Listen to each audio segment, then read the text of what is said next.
Well, some extraordinary things have been happening in the House of Commons today, which we really haven't got any precedent for. A whiff of Brexit and the chaos then was around.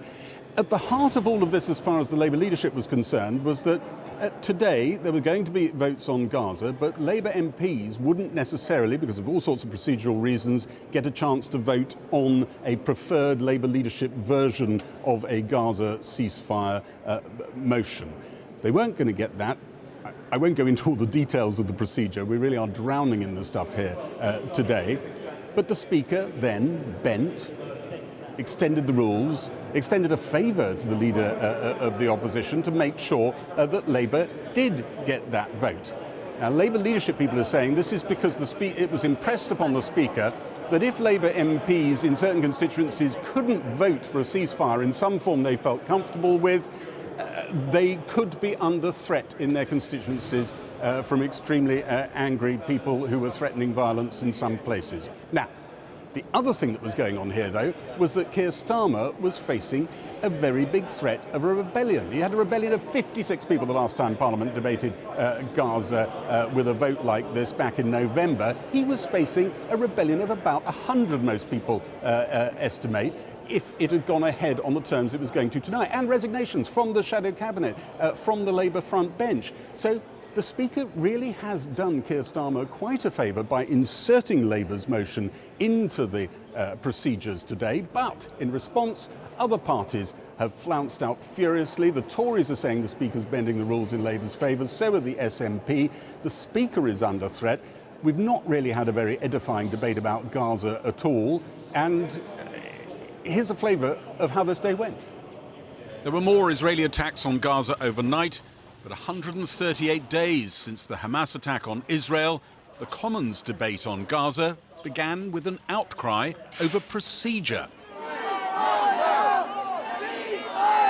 As demonstrators gathered outside, the Speaker announced he was dumping the usual rules and allowing Keir Starmer a chance to keep more of his party together by allowing a vote on Labour's policy. All but the Labour loyalists erupted with anger. I have therefore decided to select the amendments both in the name of the Prime Minister and in the name of the Leader of the Opposition.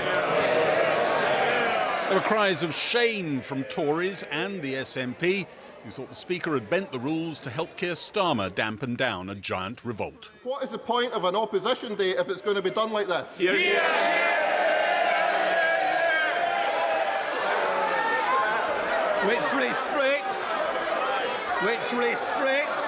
order! You'll be going and not be voting. As MPs shouted abuse, the Speaker struggled to maintain order. His office released a letter of dissent from the Clerk of the House. I feel compelled to point out that long-established conventions are not being followed in this case. As Keir Starmer left the chamber, he said an audible thank you to the Speaker. Labour were in a huge dilemma. The Leader of the Opposition, Keir Starmer, was on an enormous hook, and the Speaker has got him off it. Now, I doubt that will matter much to the general public, but it does matter in here, and there's some bad feeling. In a private meeting, Keir Starmer told the Speaker Labour MPs must have the chance to vote for a ceasefire motion, or they could face threats in their constituencies. MPs ended up with the choice of the SNP's motion, calling for an immediate ceasefire, Labour's amendment, calling for an immediate humanitarian ceasefire, and until it was withdrawn just before the vote, the government's amendment, calling for an immediate humanitarian pause.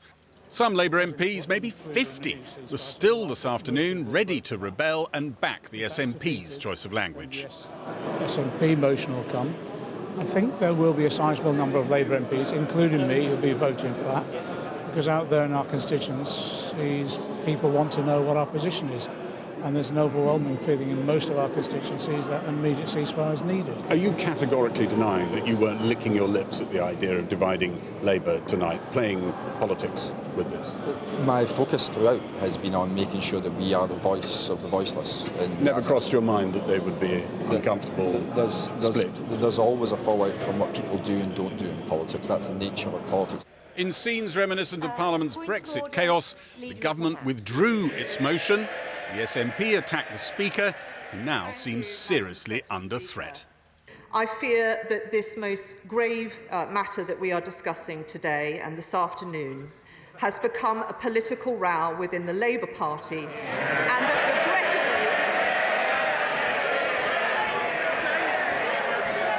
that regrettably, order. I want to hear the point of order. Thank you. Thank you, Madam Deputy Speaker. And that, regrettably, Mr. Speaker has inserted himself into that row with today's decision. So can you please advise me, where on earth is the Speaker of the House of Commons? How do we bring him to that seat to explain, how do we bring him to this House now to explain to the Scottish National Party why our views and our votes in this House are irrelevant to him? Some cabinet members then called their own MPs to leave the chamber, and the SNP's MPs walked out too.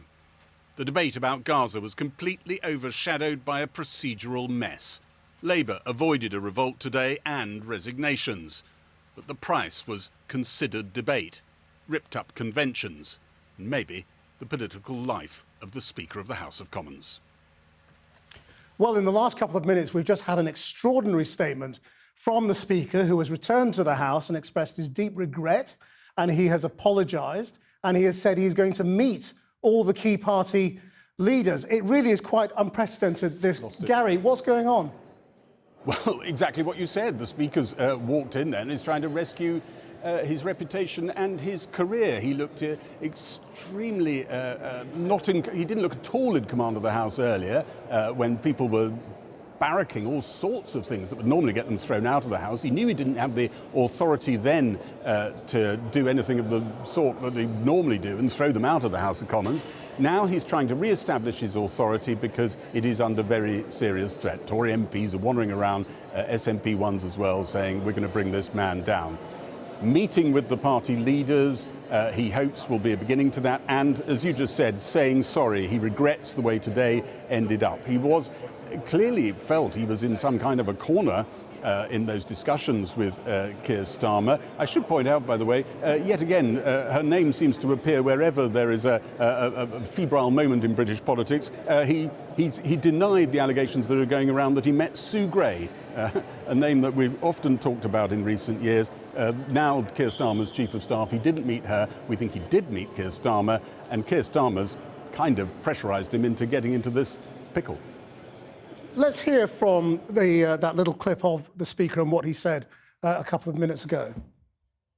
It is regrettable, and I apologise for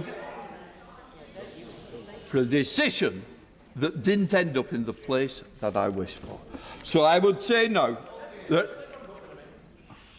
I will meet with just be quiet, please. I will meet with the leaders and with the chief whips, and let us have a discussion on what is the best way forward to try and ensure that, and I say again, I thought I was doing the right thing and the best thing, and I regret it and I apologise for how it's ended up.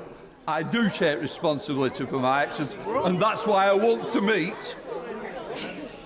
And that's why I want to meet with the key players who have been involved. Well, in all this confusion, the Labour amendment to the SNP motion does appear to have gone through. So there is a motion on an immediate ceasefire in the Middle East, but it is irrelevant because the government has already said it's withdrawing from all of this. It's not paying any attention.